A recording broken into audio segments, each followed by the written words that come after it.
Ова е тема која што верувам ќе се согласите е добродојдена за секој од нас, особено во овој период во кој што го поменуваме или периодот кој што го оставивме зад нас, но сепак период кој што за многумина не поминал без последици, особено кога станува збор за психичко-физичката состојба, повеќе за емотивната состојба, период на пандемија во кој што и покрај сите оние заклучувања дома или карантини можевме да почувствуваме осаменост, можевме да почувствуваме депресија, но и оние кои што веќе се соочиле со анксиозноста и паничните напади, да тоа го почувствуваат поинтензивно, за жал. За ова на секој од нас во текот на денот му треба дел од времето да се насмее, да слушне некој мотивацијски говор, да прочита некоја добра животна порака, да изгледа можеби некој добар филм со животна приказна и сето она кое што ќе нахрани нашата душа, велиме. Но исто така е добродојдена и оваа идеја која што денеска ќе ви ја презентираме. Не случајно имам ваков по-долг вовед, се надевам нема да ми замерите, со цел да ви ја објаснам темата, но подетално со мојата денешна гостинка за незината идеја која што таа веќе и почнува да ја реализира, но на мој задоволство ќе имаме можности тука да ја представиме. Заедно со нас Тања Брковска, која што е тренер за личен развој. Веќе знаете, еднаш во утринската програма Тања ни гостуваше. Го представивме мотивацијскиот приречник кој што е твое дело, наречен за сечие дете, а овој пат најавуваме, како што кажав, организација, идеја, еве како по-конкретно ќе ни кажеш ти, групен коучинг на кој што може да учествува секој, отворен е за оние кои што се заинтересирани, а во кој што може да се споделат размислувања, да се слушнат мислења и ставови и пораки, можеби совети кои што ќе помогнат за многумина. Добре ни дојде денеска. Добро ме најдов, добро утро на сите. Идејата се роди, нели како сите идеи што се раѓаат, онака наеднаш, веројатно тлеела во мене, нели во подсвеста.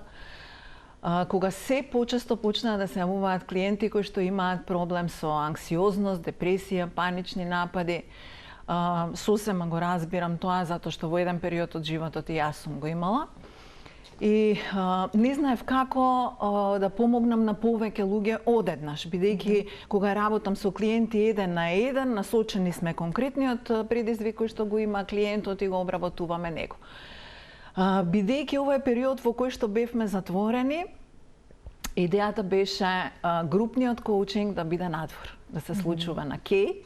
Значи секој од нас прво да помине преку она излегување од комфорт зоната, значи да излезе надвор. Да не биде тоа онлайн како што се беше досега, да остане во удобноста на топлиот дом. И првите реакции беа и такви, па ладно е, па на кеј, па да не заврне или не знам, значи нема неубаво време, има само несоодветна облека, да, што и да се случи, битно е. Ние со полно срце да излеземе надвор за да запознаеме нови луѓе пред се, за да се дружиме, за да разговараме на одредени теми кои што сите не допираат. Така да како идеја, нели, ја основав така дека ќе биде групен коучинг, дека ќе се собираме во групи без разлика колкава е групата, јас ќе бидам присутна секоја среда во 18 часот. Збирно место ќе биде на кеј, кај скалите, кај хотел парк. И оттаму ќе почнуваме, дали ќе стоиме во едно место и ќе разговараме, дали тоа ќе биде блага прошетка, како ќе биде во моментот условите, каква ќе биде групата, колку од посетителите ќе можат да се движат и сето тоа, значи ќе го земеме во обзир и секоја ќе биде различна, така да убаво е да бидат присутни на сите. Да, и честитки за оваа идеја, кога зборувавме за гостувањето и за промовирање на истата идеја, мене лично навистина ми се допадна и истовремено јас чувствувам дека се има потреба од такви организации, такви собирања, разговарање, споделување на можеби моменталните чувства, моменталната состојба, па и сослушување на другиот, за да може ете некако и да поминеме добро и квалитетно време, а при тоа и да научиме нешто ново или пак да едноставно си го збогатиме денот и секојдневието, кој што не можеме да се пофалиме во изминатиот период дека беше така. Со оглед на временските услови, па дури и во есенски, во зимски услови, голем дел од граѓаните знаат и да си прошетаат и да си направат некои утрински џогинг или трчање или во текот на приквечерието и верувам дека нема да им пречи ова да биде отворено, напротив како што споменавме ќе биде добре дојдено за да излеземе малку на воздух, а при тоа и да се дружиме и да зборуваме на овие теми кои што се особено важни. Да си помогнеме. Во претходното гостување кое што го имавме тука заедно со тебе и тогаш беше Ивана Јос, зборувавме за самодоверба, нешто што е дел од и твојот мотивацијски приречник за сечие дете, но и реков и тогаш не е само тоа, тука се зборува и за емоциите и за уверувањата и дефинициите. И сега во склоп на овој групен коучинг е токму тоа, бидејќи секој од нас има некакво уверување или уверувања кои што сме ги стекнале со текот на животот. Тоа не значи дека тие се непроменливи или не значи дека се вистините, тоа значи дека се само наши уверувања. Доколку тие се позитивни уверувања, сигурно ни служат во животот, но ако се тоа негативни уверувања, тогаш представуваат пречка. Почесто се овие кои што представуваат пречка на луѓе кои што не можат да се реализираат во одредена сфера во животот, токму заради тие погрешни уверувања. Една од тие теми е исто така за уверувањата, да го занемариме или еве и како што насловивме ова наша тема ослободување од уверувањата кои што не се наши. Јас сакам секогаш кога зборуваме за уверувањата и за дефинициите да ја кажам приказната за Микеланџело, кој што кога го прашале како успеа само од едно парче камен да го направиш Давид, он рекол па Давид веќе беше внатре, јас само го тргнав тоа што не е он.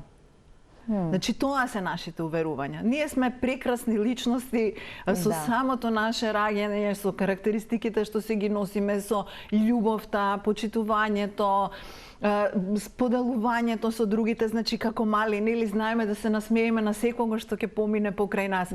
Понатака, како лепиме одредени уверувања и одредени дефиниции од околината, така се менуваме. Значи, доаѓа еден момент, време, кога треба да се ослободиме од сите нив. Едно од моите уверувања во мојот живот беа дека јас никогаш, ама баш никогаш во мојот живот нема да застанам пред камера, дека никогаш не можам да застанам пред 20, 30, 50 луѓе да зборувам јас. Така да кршењето, односно тргањето на тоа уверување мене ми даде сила да им покажам на сите дека секој може. Буквално какво и да е уверувањето, дека може да го тргнат од себе и дека можат да продолжат да живеат среќно, така нели, затоа што со тие уверувања некогаш сме ограничени и за сопствениот живот, а и не можеме да дадеме напред. Значи, ако јас кој имав се уште тоа уверување, јас немаше да можам да го правам ова што го правам. Да споделувам со луѓето, да им ја кажувам мојата приказна, да ги кажувам моите резултати од процесот што сум го поминала, кој што ме натерале всушност да почнам да работам со други, односно да го пренесувам тоа искуство, бидејќи сметам дека мора да стигне до секого. Штом сум успеала, јас секој може да успее. Да, тоа е најчесто така кога се пренесува искуството или кога се тргнува од сопствениот личен пример, многу по-длабоко се пренесува кај останатите, бидејќи се раскажува едно животно искуство преку кое што дошло до одредена трансформација. Но веројатно првенствено она кое што треба да го направи секој е да си го призна или прифати тоа погрешно уверување, или велиме да го освести, за понатака да може да го промени, смени, елиминира и продолжи со она што сака да го оствари. Веројатно најтежок е тој прв чекор на првиот чекор, освестувањето е најтешкото, затоа што имаме отпор. Значи, подсвеста работи, ама ние имаме отпор кон се што се случува и кон се што ќе почувствуваме. Еве, затоа и има отпор кон појавувањето на групниот коучинг. Мислам дека со тек на време. На првата средба имаше само 6 луѓе, што е за мене одлично. Да, како за прва. Како за прва. Допрана информацијата до сите. Затоа што има, уверувањата кои што се појавуваат, значи имаше и коментари кои што јас ги добивав во сандачето, нели? Па, кои луѓе ќе бидат? Зашто точно ќе се зборува? Ќе морам ли јас да зборувам? Што ќе се случува? Значи, тоа се уверување уствари кои што не одвраќаат од оно што сакаме да го направиме за себе. Да. А темата беше прекрасна. Разговаравме кој си ти во твојот живот. И сега како наслов и како прашање кога ќе го чуеме, па кој сум јас? Почнуваме со име и презиме, со представување, со се. Ама кој сум јас е она што е длабоко во нас, нели? И полека го разработуваме, дали си ти режисер или артист во твојот живот, дали си статист или си гледач. И како одиме во длабочина, полека, нели, чистиме некои работи кои што првично биле кој сум јас, го кажувам, нели, името и презимето и што работам, каде живеам и тука завршуваме. Така да влегувањето во длабочина уствари е патот за доаѓање до уверувањата, кои што треба, нели, да ги трансформираме најчесто и како влегуваме се подлабоко во нас, тоа треба да го правиме во одредена тишина. Значи, на почетокот, јас како тренер го раскопувам тоа, да почне малце да се подкрева, нели, прашина, а после тоа самите, кога ќе дојдеме во мир и во тишина, ни излегува тоа уверување. И на следниот тренинг можеме да го разрешуваме.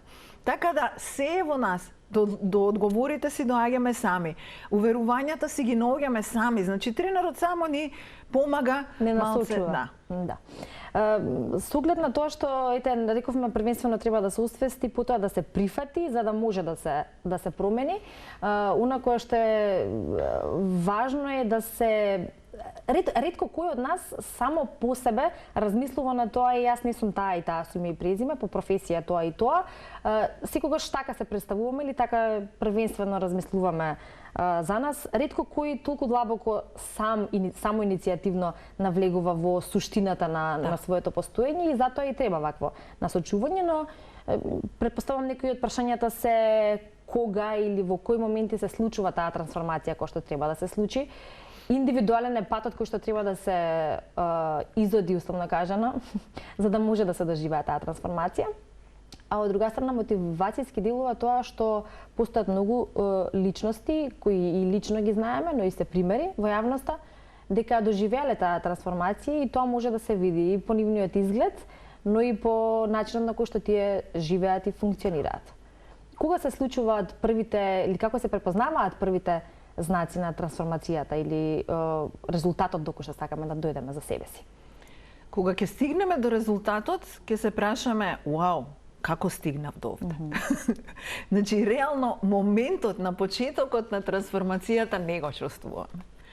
Јас гледам по клиентите, во моментот кога јас ќе почувствувам дека они почнуваат да се менуваат, они во тој момент имаат отпор.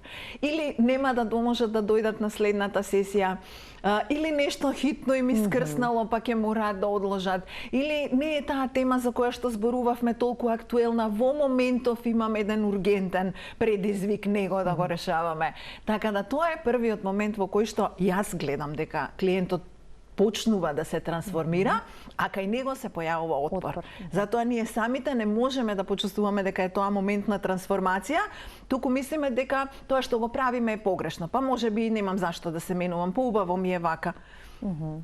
Така да се појавуваат уверувањата, онака масовно сите уверувања што ги имаме излегуваат за да не одвратат од тоа каде сме тргнале. И тоа е клучната точка која што треба да се помине веројатно за да може да се продолжи и да се тие што тука нема да се откажат, ќе стасат. Да, јас само ќе прочитам еден мал пасос од прирачникот кој што го имаш напишано ти како што испоменав во однос на тема трансформација. За да се трансформирате во она што сакате да бидете, најпрво треба да знаете кој сте и каде сакате да одите, да правите чекори, но верувајте, чекорот мора да биде ваш. Никој не знае што е најдобро за вас, секој од нас има свој пат, свој соништа, своја визија и на крај и своја иднина. Но точно нека треба да се знае секој чекор каде одиме, што правиме и која е нашата цел.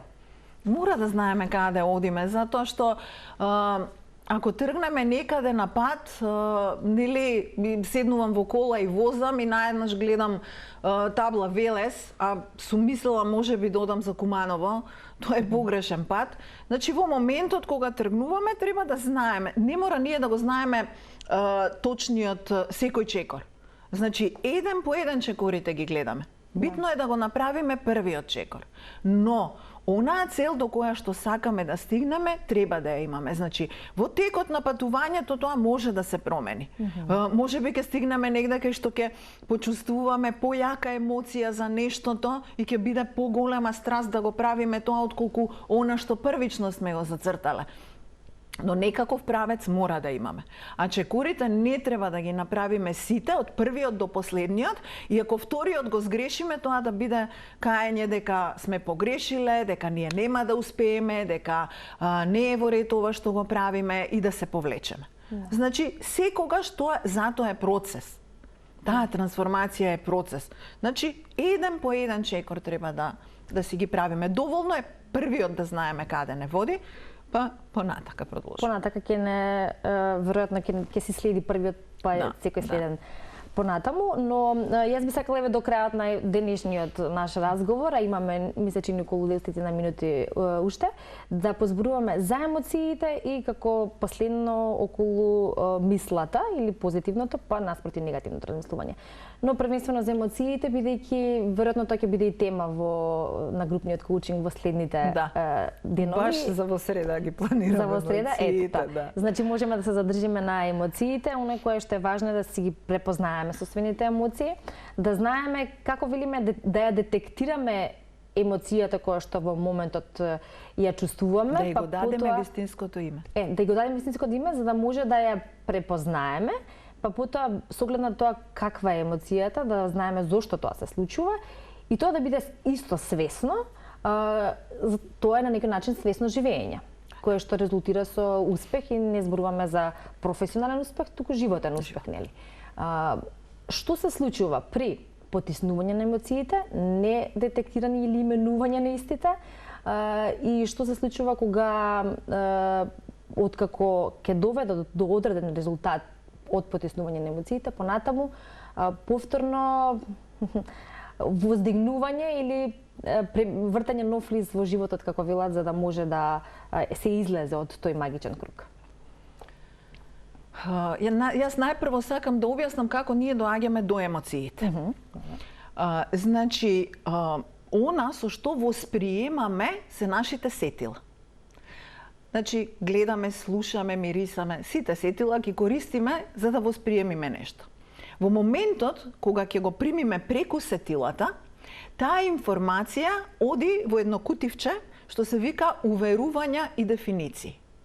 Од нив, по зависност од тоа какви уверувања и дефиниции имаме, се поставуваме на одредена вибрација, која што после неколку секунди веќе вади емоција. Емоцијата е таа која што предизвикува мисла, а мислата повторно, после тоа оди во акција. Значи, емоцијата некаде е на пола пат од реализацијата и од акцијата. Она, на што треба да обрнеме внимание за да ја имаме вистинската емоција, се нашите уверувања и дефинициите кои што ги имаме. Ќе кажам еден обичен пример за тоа. Ако гледаме куче пред нас, во зависност од тоа какво е нашето искуство, какви се дефинициите и уверувањата, таква е нашата емоција. Значи, и реакција после тоа, нели, до акција доаѓам. Во зависност од тоа какво искуство имаме претходно и како ни е кажувано. Значи, мене ме учеле куче, пази, не, тргни се, ќе те касне. И во првиот момент кога ќе видиш куче, значи во зависност од тоа, ако му се израдуваш, ако ти е пријател, ако сакаш, ти ќе се насмееш, ќе имаш емоција на среќа. Ако имаш страф од куче, буквално ќе се трансформираш од страф и ќе бараш начин да избегаш. Значи емоцијата така се раѓа. Во зависност од тоа какви ние уверувања и дефиниции имаме. Сега, што правиме со нејзе кога ќе се појави? Најлошата работа која што можеме на себе да си ја направиме е да ги потиснуваме емоциите. Секоја потисната емоција се акумулира некаде во некој од внатрешните органи. Например, ако сме ние бесни или лути, таа емоција ќе застане во јетрата. ако сакаме да се расправаме и нели да возвраќаме, емоцијата ќе биде во желудникот. Ќе чувствуваме горење на желудникот, дека некој бесправно ни направил нешто, па ние ќе треба да му вратиме. Така да секоја емоција си има место каде што ќе биде сместена во органите внатрешни и ни дава физички симптоми. Таму создава се што натака може да создаде, да не кажам до канцер, до сите болести кои што може да ни се случат. Значи емоцијата е таа која што вгнездена во лошата емоција, зборувам. Убавите емоции, значи емоцијата на среќа и на љубов се во срцето и тоа и они само го зголемуваат срцето, нели? Да. Даваат широчина и убавина. Така да мораме да внимаваме со емоциите, прво препознавање, да и го дадеме вистинското име. Например, тажна сум, ќе го работиме и тој момент многу луѓе изгубија блиски. Значи тагата посебно ќе сакам да ја обработам на тие групните коучези, бидејќи тоа е еден момент каде што целото тело, секој орган функционира на поинаков начин кога се работи за тагата. Значи, треба да и дадеме време. Треба да си дозволиме да оттагуваме, затоа што ако ја потиснеме тагата, правејќи се дека сме силни, дека ќе го надминеме тоа, тогаш правиме многу голем проблем на себе, на својот организам, на својата иднина натака, нели, ако живееме со таа тежина. Значи, секоја емоција го даваме вистинското име, ја покажуваме. Во комуникација со другите луѓе, кога зборуваме со луѓето, не треба да им кажеме јас сум повредена од тоа што ти го направи, затоа што јас сум е она нашето јас, идентитетот, и не треба него да го оптеретуваме со таа емоција. Туку се чувствувам повредено од ова што ми го кажуваш. Значи, зошто да не го кажеме отворено на соговорникот? Дали ти навистина мислеше така и така за мене, тоа ме повреди, тоа што го кажа. И он ќе размисли. Дали стварно го мислев, дали го кажав во брзина, дали... А во обратен случај е наша предпоставка, не прашување, предпоставување, милиони една мисла зошто тоа се случило така или која била намерата на оној кој што направил одредена работа. И на крај сепак не доаѓаме до вистинскиот одговор, за нас можеби нешто сосема друго да е одговор, си го носиме тоа во себе и не сме ја искажале емоцијата онака како што сме ја почувствувале. А и се е така поврзано и со уверувањата и со емоциите, се си има една нишка која што ги поврзува, која што на крај доведува дали ќе бидеме здрави или пак ни се појавуваат одредени здравствени проблеми. И на тоа навистина треба да се размислува свесно, но и треба да се зборува за тоа, она кое што Тања ќе го правиш ти со групниот коучинг. Емоцијата на страв го руши имунитетот. Да. Значи, ете една емоција што ни прави. Емоцијата на среќа, веднаш, значи тоа се испитувања правени. Да. Или како велиме, стравот има најниска вибрација, а љубовта има највисока вибрација и од тука ни е јасно што најчесто треба да чувствуваме, а тоа е љубов. Во кратки црти реков ќе зборнеме за мислата и како може да не направи мислата да се чувствуваме. Дали е тоа среќна мисла, мисла за нешто убаво или пак е некоја негативна мисла, страв за нешто лошо. И тоа како може да не направи да се чувствуваме. Јасно ни на сите, секој од нас почувствувал како е кога е позитивно размислувањето, расположението и како е кога е негативно, но во кратки црти една порака за тоа колку и како да се контролираат мислите кои што не доведуваат до манифестација на тоа кое што го живееме. Така. Значи во оној редослед што го кажував, сетилата, уверувањата, вибрацијата, емоцијата, дури потоа доаѓа мислата. Мислата зависи од тоа која емоција ја имаме. А која емоција ја имаме повторно зависи од тоа каде живееме. Значи дали живееме во минатото, дали живееме во иднината или го живееме сегашниот миг.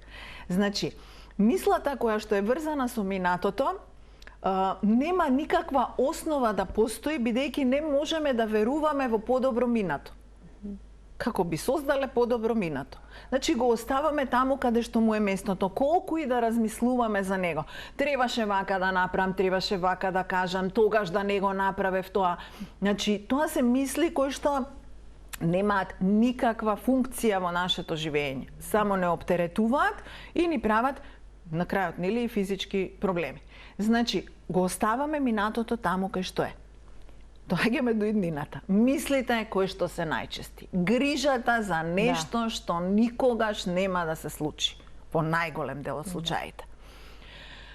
Сега, ако излезам на улица, овакво надворе, тоа времето е, не знам, после толку години, ако немам пари, морам од сега да соберам, морам... Значи, оптеретување со работи кои што, еве, конкретно во овој период, страмот и оптеретувањето со тоа, ако се разболам од корона. Значи, ако се разболиш, ке се лекуваш. За секого важи тоа. Ама страмото 2 години да не ми се случи, а не ти се случило до ден денес, е грижа која што ти направила проблем на некој друг орган. Значи, доволно е анксиозност да ти предизвикала, што е многу страшно. Затоа и се зголемува бројот на анксиозност и паничните напади. Грижите се во иднината. Моментот на вистинската мисла е сега и овде. Тања, благодарам за денешното гостување и за времето. Мило ми е што имавме можност да направиме еден ваков убав разговор кој што нема крај очигледно. Затоа ќе закажеме и следна средба. Оно што е важно да го потенцираме е дека стартува групниот коучинг, имаше старт кој што беше добар со 6 луѓе кои што беа заинтересирани и беа присутни, но за старт е тоа одлично. Следниот го закажуваш во среда. 18 часот кај Хотел Парк. Кажувам дека е волонтерски и бесплатен. Значи, тоа заборавив да го кажам, бидејќи... За секој кој што има желба да биде присутен и да го слушне тоа кое што ќе биде таму кажано, а навистина вреди, може да те побараат на, претпоставам, Facebook, Instagram. Facebook, Instagram, сите социјални мрежи. Тања Брковска под име и презиме, нели? Тоа е начинот на комуникација. Уште еднаш благодарам и се гледаме, се надам ќе имам можност да присуствувам на делот тој групен коучинг. Ќе ми биде драго. А ќе имаме можности понатака да позборуваме за тоа каква е реализацијата, каков е фидбекот од оние кои што присуствуваат и на крај какви се резултатите. Поздравувања, убав ден, продолжуваме со содржините. 8:30 се вестите на Телма, а потоа и со останатите наши содржини во утринската. Останете со нас.